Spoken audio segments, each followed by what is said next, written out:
Hello दोस्तों, आज की वीडियो में बात करने वाले हैं सेल्स ऑफ गुड्स एक्ट के बारे में। सेल्स ऑफ गुड्स एक्ट ये है पार्ट टू। इसका पार्ट वन बन रखा है, पहले वो वीडियो जाके जरूर देखिए, डिस्क्रिप्शन में लिंक है। बाकी और आप बिजनेस लॉ की वीडियो देखना चाहते हो तो आप बिजनेस लॉ का प्लेलिस्ट बनी हुई हमारी, वहां पर आप जाके वीडियोस देख सकते हो। ठीक है। और साथ ही साथ अगर आप ये भी चेक चाहते हो कि इसके नोट्स मिल जाए तो नोट्स भी आपको मिल जाएंगे। नोट्स आपको डिस्क्रिप्शन में मिल जाएंगे, पीडीएफ मिलेगी आपको, वहां पर से आप डाउनलोड कर सकते हो। ठीक है, चलिए शुरू करते हैं। हर एक वीडियो के जो मैं आपको बताऊंगा उसी के नोट्स मिलेंगे आपको वहां पर। तो आज वीडियो में बात करेंगे पहले इंपॉर्टेंट कॉन्सेप्ट्स के ऊपर। ठीक है। उस पहले वीडियो में हम बात करते थे सेल, कॉन्ट्रैक्ट ऑफ सेल क्या होता है। तो आज की वीडियो इंपॉर्टेंट कॉन्सेप्ट्स के ऊपर है। देखो, सबसे पहले बायर का मतलब क्या है। गुड्स बायर का मतलब क्या है सेल्स ऑफ गुड्स एक्ट में। तो बायर डिफाइन कर रखा है सेक्शन 2 सबसेक्शन 1 में। बायर का मतलब है, बायर मतलब कोई भी पर्सन जो सामान खरीदता है। लेकिन इसका मतलब इतना सिंपल नहीं है। सामान खरीदता है इसका मतलब ठीक है, और एग्री टू बाय, या फिर बाय करने को एग्री हो जाता है। मतलब क्या है कि मैं फ्यूचर में आपसे सामान खरीद लूंगा, जैसे कि ए और बी आपस में एक एग्रीमेंट में आ गए कि भाई हम बाद में जाके सामान खरीदेंगे बेचेंगे। ए कह रहा है कि भाई मैं आपको सेल करूंगा बाद में, बी कह रहा है कि मैं खरीदूंगा आपसे बाद में। बाद में मतलब मान लेते वो कह रहा है कि 1 मार्च 2024 को आपसे खरीदूंगा सामान, बी कह रहा है। ए कह रहा है कि मैं आपको 1 मार्च 2024 को बेचूंगा। तो ये एग्रीमेंट हो गया ना कि फ्यूचर में जाके ये सेल परचेज होगी। तो ऐसे केस में बी क्या बन जाएगा, बी को बोला जाएगा बायर और ए को बोला जाएगा सेलर।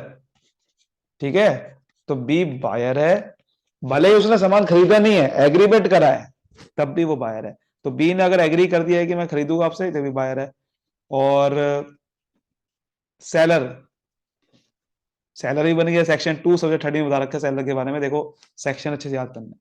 तो seller means a person who sells और एग्री टू सेल। या तो एग्री कर दिया है, या आपने अभी एग्री कर दिया है, या सामान भेज दिया। तो जैसे लिखा mister Kashif sell the shop to mister Zahir. तो मिस्टर काशिफ क्या बन जाएगा, सेलर, और मिस्टर जाहिर क्या बन जाएगा, बायर। ठीक है। तो ये चीज होती है। और अब बात करेंगे गुड्स की। तो गुड्स डिफाइन कर रखे हैं किसके अंदर, सेक्शन 2 सब सेक्शन 7 में गुड्स डिफाइन कर रखे हैं। ठीक है। गुड्स की डेफिनेशन लिखी हुई है, बहुत इंपॉर्टेंट है ये। गुड्स की डेफिनेशन यहाँ लिखी हुई है। देखो, गुड्स का मतलब क्या है, every kind of movable property, जो भी आप प्रॉपर्टी को एक जगह से दूसरी जगह मूव कर सकते हो, दैट इज गुड्स। भाई आपने फर्नीचर खरीदा तो फर्नीचर क्या है, गुड्स। अब एक जगह दूसरी जगह मूव मूव कर सकते हो ना, ये मूवेबल प्रॉपर्टी है। ठीक है। समझ आ रही बात, ये नहीं आ रही है? तो that is called movable property. समझ आ गई बात? तो ये चीज है। तो बेसिकली कोई भी मूवेबल प्रॉपर्टी गुड्स है, लेकिन अदर देन एक्शनेबल क्लेम्स, मतलब कि एक्शनेबल क्लेम नहीं होना चाहिए। एक्शनेबल क्लेम ऐसा क्लेम होता है जैसे कि कोई कोर्ट से आपको कोई रिकवरी होनी चाहिए। एक्शनेबल क्लेम का मतलब समझो क्या होता है। मतलब ऐसा क्लेम कि आप जब कोर्ट में जाओगे तो कोर्ट में जाके वो जो लीगल आपके ऊपर, जो कोर्ट में जाके आपने केस जीता, उससे पैसे जो मिलेंगे आपको, ठीक है, वहां से जो क्लेम मिलेगा, ये पैसा जो मिलेगा एक्शनेबल क्लेम, मतलब जब आप कोर्ट में जाके एक्शन लोगे और कोर्ट वाले से वजह से आपको क्लेम मिलेगा, ये क्लेम उसकी बात कर रहा है। समझ आ रही बात? कोर्ट में जाके आप एक्शन लोगे, कोई आपने किसी से फ्रॉड करा, तो आपने, मतलब किसी ने आपके साथ फ्रॉड करा, आपने कोर्ट गए और आप कोर्ट से आपको क्लेम मिल रहा है, तो वो क्लेम का पैसा मिल रहा है, वो बेसिकली वो गुड्स थोड़ी है। तो वही वो बात कर रहा है, एक्शनेबल क्लेम नहीं होना चाहिए, कोई मनी नहीं होना चाहिए। मनी गुड्स थोड़ी होता है, मनी से तो गुड्स खरीदते हैं हम, है ना? तो मनी गुड्स थोड़ी है। तो लेकिन गुड्स में स्टॉक आता है, स्टॉक और शेयर गुड है, क्योंकि मूवेबल प्रॉपर्टी है ना ये। स्टॉक को, शेयर को हम एक जगह से दूसरी जगह दे सकते हैं, भले ही छू नहीं सकते, शेयर को छू नहीं सकते। शेयर को डॉक्यूमेंट की फॉर्म में दे सकता हूं मैं, डॉक्यूमेंट की फॉर्म में तो ये गुड बन जाएगा। तो कोई डॉक्यूमेंट ग्रुप गुड बन जाएगा, क्रॉप्स गुड्स है, ग्रास गुड्स है, फलाना गुड्स है। और ये पहले वीडियो में शायद मैंने आपको थोड़ा सा गलत बताया था, ये गुड्स होते हैं, ठीक है, ये भी गुड्स होते हैं। डिलीवरी, डिलीवरी का मतलब क्या होता है? डिलीवरी सेक्शन 2 सेक्शन 2 बता रखे, डिलीवरी का मतलब voluntary transfer of possession of goods. जब गुड्स का मैं पोजेशन ट्रांसफर करता हूं, देखो सेल और ये ध्यान रख लेना, पोजेशन में क्या फर्क होता है। जब मैं किसी सामान को बेचता हूं ना, जरूरी नहीं है कि पोजेशन में ट्रांसफर कर देता हूं। मैंने सामान को बेचा, ए ने बी को सामान बेचा, क्या मतलब बेचने का मतलब है कि मैंने गुड्स ट्रांसफर कर दिया उसके ऊपर, गुड्स उसके उसको दे दिए? नहीं।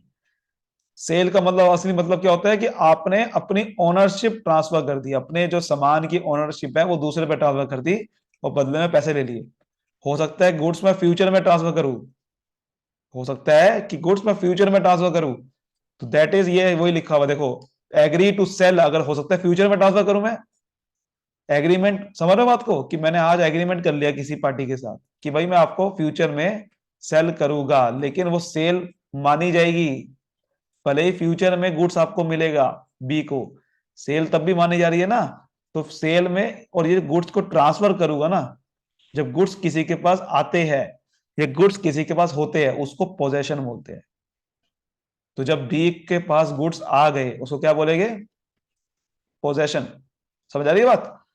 तो पोजेशन की बात कर रहा है। तो सेल में जरूरी नहीं है कि पोजेशन आप ट्रांसफर करो, क्योंकि कई बार एग्रीमेंट वाली सेल भी होती है, लेकिन जब आप वो ट्रांसफर हो जाते हैं उसे बोलते हैं डिलीवरी। क्या बोलते हैं? डिलीवरी, ठीक है। अब बात करते हैं एग्रीमेंट, जैसे हमने बात करी सेल और एग्रीमेंट टू सेल की, तो दोनों में डिफरेंस क्या होता है, ये भी डिफरेंस आ सकता है पेपर में भी, कि सेल और एग्रीमेंट टू सेल में क्या डिफरेंस होता है, या अब इसका बड़ा सिंपल डिफरेंस है। सबसे पहले है कि नेचर ऑफ कॉन्ट्रैक्ट के हिसाब से आप डिफरेंस देखो। मतलब कि एग्रीमेंट टू सेल कैसा कॉन्ट्रैक्ट होता है? एग्जीक्यूटरी कॉन्ट्रैक्ट होता है। मतलब a contract pure and simple, no property passes, कोई इसमें प्रॉपर्टी पास नहीं होती इस एग्रीमेंट में, जो एग्रीमेंट टू सेल वाला कॉन्ट्रैक्ट है। But contract of sale, sale का कॉन्ट्रैक्ट क्या होता है, हम उसी टाइम क्या करते हैं, एग्जीक्यूटिव कॉन्ट्रैक्ट होता है। मतलब इसमें क्या करते हैं, इसमें हाथों हाथ प्रॉपर्टी को ट्रांसफर कर देती है सेल में, ठीक है। अब आप कहोगे ये क्या मतलब है? नहीं, देखो, एग्रीमेंट टू सेल में मैंने क्या कहा था, मैंने क्या कहा था, एग्रीमेंट टू सेल में होता है ये, पोजेशन ट्रांसफर नहीं होता। सेल्स वर्ड आ गया, तो वैसे सेल्स का मतलब क्या होता है, वैसे सीधा ओनरशिप तो ट्रांसफर करते ही करते हैं, साथ में गुड्स को भी ट्रांसफर करते हैं। हालांकि सेल्स में एग्रीमेंट टू सेल वाला भी आ जाएगा, लेकिन अगर मैं उसको अलग कर दूं सेल से, तो उसकी बात कर रहा है। तो सेल्स एग्जीक्यूटिव कॉन्ट्रैक्ट है, ठीक है। प्लस कन्वीनियंस, कन्वीनियंस भी आ जाता है कई बार आपको, मतलब आप पैसे भी लेते हो, तो मतलब प्लस कन्वीनियंस का मतलब साथ में सेल में खर्चे भी जोड़ देते हो ना अपने, कि भाई देखो भैया 20,000 गुड्स है, लेकिन साथ में 500 रुपये खर्चा हो तो 500 रुपये और दो, ठीक है। ट्रांसफर ऑफ प्रॉपर्टी, वही कह रहा हूं मैं कि सेल में प्रॉपर्टी ट्रांसफर इमीडिएटली हो जाती है। अब आप कहोगे कि भाई पहले तो ये क्या था, अरे यार वो सेल, मैं वो वाली सेल की बात कर रहा था, एग्रीमेंट टू सेल वाली। लेकिन अगर मैं एग्रीमेंट टू सेल को अलग बोलूं, सेल को अलग बोलता हूं ना, जब दो का अलग अलग नाम ले रहा हूं, तो सेल में फिर इसमें आपको एग्रीमेंट टू सेल में वो बोलना है कि प्रॉपर्टी ट्रांसफर नहीं होती। खाली सेल बोल रहा हूं तो प्रॉपर्टी ट्रांसफर इमीडिएटली हो जाती है, इसमें नहीं होती। रिस्क ऑफ लॉस, लॉस में रिस्क किसके है, मतलब कि गुड्स अगर डिस्ट्रॉय हो गए तो लॉस किसका होगा। देखो ध्यान से, अगर सेल मैंने कर दी तो प्रॉपर्टी आपके ऊपर ट्रांसफर हो चुकी है ना, ओनरशिप भी आ चुकी है आपके पास। ध्यान रखना, अगर मैंने ओनरशिप किसी पे ट्रांसफर कर दी, सेल से क्या होता है, ओनरशिप ट्रांसफर होती है, तो जैसे ही मैंने ओनरशिप ट्रांसफर कर दी तो सारा लॉस का रिस्क वो बियर करेगा। यानी कि अगर गुड्स का नुकसान हो गया कोई, तो सारा उसका लॉस कौन बियर करेगा, जो मालिक है। तो अगर मैंने मालिक किसी और को बना दिया तो वही तो बियर करेगा, तो वही लिखा हुआ है। तो if the goods are destroyed, the risk of loss falls on the buyer. समझ आ रही बात? जब सेल होती है तो ओनर बन जाता है वो बंदा। चले, भले ही पोजेशन, मैंने क्या बताया था, सेल में जो नहीं की पोजेशन ट्रांसफर होती है, देखो वो लाइन आपको समझ में आएगी अब। भले ही पोजेशन, पोजेशन देखो, अब मेरी बात ध्यान समझना, पोजेशन और ट्रांसफर दोनों का मतलब अलग अलग है। मैंने अगर किसी को कहा कि प्रॉपर्टी ट्रांसफर कर दी है, इसका मतलब ये नहीं है कि पोजेशन भी कर दिया। पोजेशन का मतलब क्या होता है? पोजेशन का मतलब गुड्स है किसके पास, गुड्स है किसके पास। प्रॉपर्टी ट्रांसफर करने का मतलब ये नहीं होता कि पोजेशन में ट्रांसफर कर दिया। मतलब कि पोजेशन का मतलब कि भैया आप रखोगे गुड्स, आपके पास एक्चुअली में है, दैट इज पोजेशन। लेकिन अगर मैं कह रहा हूं कि ट्रांसफर कर दिया है, तो हो सकता है कि पोजेशन सेलर के पास हो सकता है कि बायर के पास हो। यानी कि हो सकता है कि इसके गोडाउन में रखे हुए या तो इसके गोडाउन में रखे हुए। समझ रहे हो बात को? तो वो कह रहा है कि भले ही पोजेशन सेल में ट्रांसफर ना हो, लेकिन क्योंकि ओनरशिप ट्रांसफर हो जाती है, तो भैया वो लॉस बियर करेगा कुछ। लेकिन एग्रीमेंट टू सेल में क्या हुआ कि अगर गुड डिस्ट्रॉय भी हो गए, क्योंकि अभी सेल हुई नहीं है, क्योंकि सेल हुई नहीं है अभी, तो even if the goods possession, अगर भले ही गुड्स पोजेशन बायर के पास है, गुड्स का पोजेशन, फिर भी ओनरशिप क्योंकि ट्रांसफर नहीं हो, तो सेलर ही बियर करेगा एग्रीमेंट टू सेल में। ठीक है, बायर नहीं करेगा। समझ आ रही बात? ओनरशिप का खेल है। उसके बाद बात करते हैं consequence of the breach. Breach का मतलब कि अगर कॉन्ट्रैक्ट तोड़ दिया तो उसका कॉन्सिक्वेंस क्या होगा। अगर agreement to on breach of agreement to sell, अगर एग्रीमेंट टू सेल का कॉन्ट्रैक्ट आपने तोड़ दिया है, तो उसका कॉन्सिक्वेंस क्या होगा? The buyer has only a personal liability against the seller. ठीक है, बायर सेलर के खिलाफ केस कर सकता है। But if after a sale the seller breaks a contract, लेकिन जैसे एग्रीमेंट टू सेल है, तो एग्रीमेंट टू सेल में अगर कॉन्ट्रैक्ट तोड़ा तो बायर सेलर के खिलाफ एक्शन ले सकता है। लेकिन अगर सेल हो चुकी है और अगर सेलर ने कॉन्ट्रैक्ट तोड़ दिया, यानी कि सेलर कह रहा है कि मैं नहीं देता गुड्स, डिलीवरी नहीं देता, तो उसका डैमेज ले सकता है। ठीक है, तो seller breaks the contract, the buyer may sue for damages.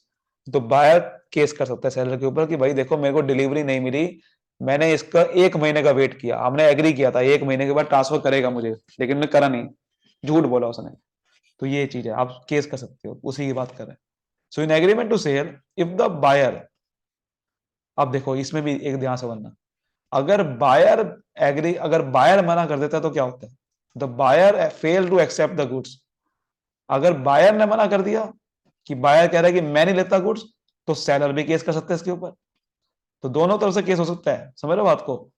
तो बायर भी केस कर सकता है। सेलर कहेगा कि भाई मैंने भैया इतने महीने से सोच रहा था कि इसको बेचूंगा बेचूंगा, बाद में मना कर रहा है, मेरा नुकसान हो गया, मैं किसी और को बेचता है सब। तो समझ रहे हो बात को? ये चीज है इंसॉल्वेंसी ऑफ बायर। अगर बायर इंसॉल्वेंट हो गया, तो मतलब पैसा देने का, उसका पैसा देने का लायक नहीं था वो, पैसा खत्म हो गया इसके बाद। So the seller in absence of lien, lien का मतलब वही है कि पोजेशन उसके पास है, अगर उसके पास पोजेशन नहीं है, is bound to deliver the goods to the official receiver और असाइनी। वो कह रहा है कि, वही कह रहा है कि the seller in absence of lien, lien का मतलब ऐसा होता है कि मैं गुड्स आपका अपने पास ही रखूंगा। तो अगर लीन वाला नहीं है, तो गुड्स वो ट्रांसफर उसको करना पड़ेगा ऑफिशियल रिसीवर को। यानी कि अगर बायर इंसॉल्वेंट हो गया है, तो बायर का कोई एक रिसीवर बुलाएगा अपना ऑफिशियल, उसको कहेगा कि भैया आप वो गुड्स इसको दे दो, मेरे एक ऑफिशियल रिसीवर को दे दो, सेलर को कहेगा। ठीक है, इन एब्सेंस ऑफ लीन, लीन का मतलब क्या होता है कि हो सकता है कि मान लो जैसे बायर पैसा नहीं देता कभी कभार, तो कई बार सेलर कह देता है कि मैं आपके गुड्स देता ही नहीं, जो करना है कर ले, तो उसे बोलते हैं लीन, कि रोक के रख लेना गुड्स उसके। ठीक है, तो उसके बिना वाली बात कर रहा था ये।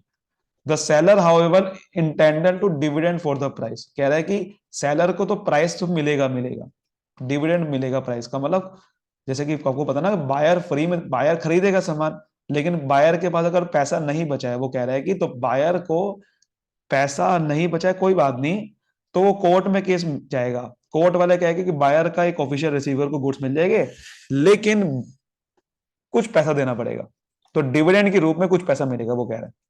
सो in agreement to sell when the buyer become insolvent, अगर एग्रीमेंट टू सेल में बायर इंसॉल्वेंट होगा तो क्या होगा? एग्रीमेंट टू सेल में अगर बायर इंसॉल्वेंट हो गया, before he pay for the goods, the seller may not part with the goods until is paid.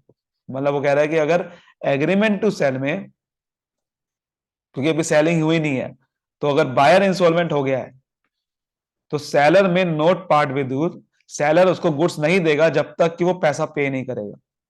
लेकिन क्योंकि सेल अगर हो चुकी है, ओनरशिप ट्रांसफर हो चुकी है, तो बायर को तो गुड्स मिलने ही मिलने हैं।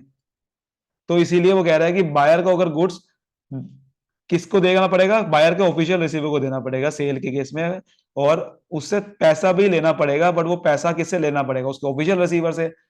कुछ ना कुछ रेटेबल डिविडेंड मिलेगा, मतलब हो सकता है कि सेलर को थोड़ा पैसा कम मिले, लेकिन मिलेगा जरूर। एग्रीमेंट टू सेल में कह रहा है कि अगर बायर इंस्टॉलमेंट हो गया तो सेलर उसको गुड्स ट्रांसफर नहीं करेगा। May not part with the goods, ठीक है, the seller may not part with the goods until is paid. जब तक ये पैसा नहीं देगा मैं नहीं दूंगा गुड्स। समझ आ गई बात? अब अगर इंस्टॉलमेंसी सेलर की होगी तो क्या होगा? तो वही चीज हो जाएगी, पैसा नहीं मिलेगा सेलर को जब तक कि वो गुड्स नहीं देगा। तो वही बात है, so if the seller become instalment before the delivery of goods, तो buyer intended to recover goods. ठीक है, वही चीज होगी ना, जैसे कि यहां पर ऑफिशियल रिसीवर बायर को मिलेगा ना, तो वैसे ही। तो ऐसे ही वो कह रहा है कि अगर सेलर इंस्टॉलमेंट हो गया, गुड्स देने को बचा नहीं है, तो वो कहेगा बायर केस कर देगा, और बायर को गुड्स मिलेंगे किससे? सेलर के ऑफिशियल रिसीवर से। तो वही वो कह रहा है, ऑफिशियल रिसीवर या साइनी से, जो, ठीक है, उससे मिलेगा। तो buyer is intended to recover the from the official receiver has he is the legal owner, क्योंकि बायर वो बन गया है तो लीगल ओनर है। क्योंकि सेल हो चुकी है ना, तो सेल हो चुकी है तो वो ओनर बन चुका है। ओनर बन चुका तो उसका हक है कि गुड्स उससे लेना। लेकिन आप समझ गए होंगे कि एग्रीमेंट टू सेल में ऐसा नहीं होगा। एग्रीमेंट टू सेल में अभी ओनरशिप ट्रांसफर नहीं हुई है। तो जब ओनरशिप ट्रांसफर नहीं हुई है मेरे भाई, तो अगर सेलर इंस्टॉलमेंट हो गया है तो बायर इंटाइटल नहीं है उसे गुड्स देने के लिए।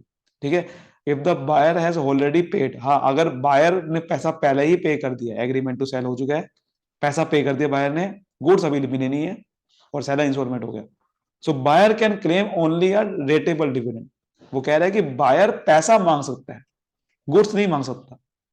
कि बायर ने अगर पहले ही पैसा पे कर दिया है, प्राइस उसका, और ओनर नहीं बना था, तो वो कह रहा है कि बायर सिर्फ पैसा मांग सकता है, कि भाई जो उसने पैसा पे कर दिया, रेटेबल डिविडेंड। हो सकता है पैसा थोड़ा कम मिले, क्योंकि सैलर पे अगर पैसा ना हो वो वाला, तो रेटेबल डिविडेंड कुछ ना कुछ पैसा मिल जाएगा वापसी, गुड्स नहीं मिलेंगे क्योंकि वो ओनर नहीं बना। तो बात समझ में आ गई? एग्रीमेंट टू सेल में ओनर नहीं बनता, तो ये सारा खेल है। जनरल और पर्टिकुलर प्रॉपर्टी, तो an agreement to sell create a right in person, right against a particular individual. वो कह रहा है, वही देखो, एग्रीमेंट टू सेल में हमारे पर राइट आ जाता है एक पर्टिकुलर इंडिविजुअल के पास, कि भाई सेलर के पर राइट आ जाता है कि मुझे पैसे मिलेंगे, बायर के पर राइट आ जाता है कि मुझे गुड्स मिलेगा। लेकिन सेल में ये गलत लिखा हुआ है, while sale creates a right against the whole whole world. ठीक है, तो पूरा वर्ल्ड के अकॉर्डिंग आपका राइट आता है। इसका मतलब क्या है? In case an agreement to sell, the buyer and sell get remedy against each other. मतलब एग्रीमेंट टू सेल में तो बायर और सेलर के पास रेमेडी मिल जाती है एक दूसरे के खिलाफ, लेकिन सेल के केस में buyer gets an absolute right of ownership, the right of buyer is recognised by whole world. वो कह रहा है, क्योंकि जैसे ही आपकी ओनरशिप ट्रांसफर होती है तो आप असल में मालिक बन गए हो, तो फिर बायर के पास राइट आ जाता है पूरे वर्ल्ड का। वर्ल्ड का मतलब यहां पर ये हो गया कि वो कुछ भी केस कर सकता है, कि गुड्स गुड्स का केस कर सकता है, पैसों वाला केस कर सकता है, लेकिन इस केस,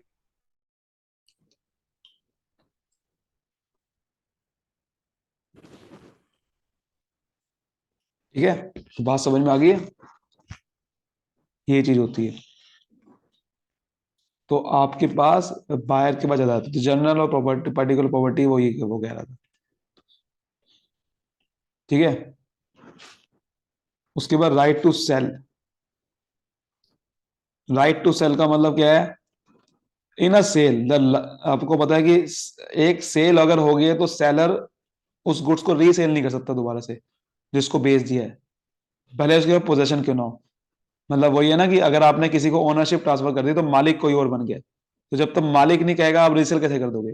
गुड्स का मालिक कोई और है, भले ही गुड्स आपके पास रखे हुए क्यों ना हो, क्योंकि मालिक कोई और बन गया, तो उसके बिना पूछे कैसे रीसेल कर दोगे? तो रीसेल नहीं कर सकता वो। ठीक है ना, तो वही वो कह रहा है under section 30, if he does so, अगर वो कर देता है, तो buyer does not acquire title. ठीक है ना, तो बायर को टाइटल नहीं मिल रहा, इसका मतलब in agreement to sell the seller, seller कर सकता है, seller may sell the good, क्योंकि ओनरशिप अभी सेलर के पास है agreement. Right of usage, sale में buyer has right to use the good, क्योंकि सेल होगी तो बायर ओनर बन गया है, तो राइट उसके पास है गुड्स को यूज करने का। लेकिन एग्रीमेंट टू सेल में कॉन्ट्रैक्ट अभी हुआ है, अभी ओनरशिप ट्रांसफर नहीं हुई, तो बायर के पास कोई राइट नहीं है गुड्स को यूज करने का, क्योंकि ओनरशिप अभी भी किसके पास है, सेलर के पास है, तो सेलर के आपके पास राइट है। समझ आ रही बात, ये चीज थी। तो आज की वीडियो इतनी ही है, इसमें आपने ये समझा।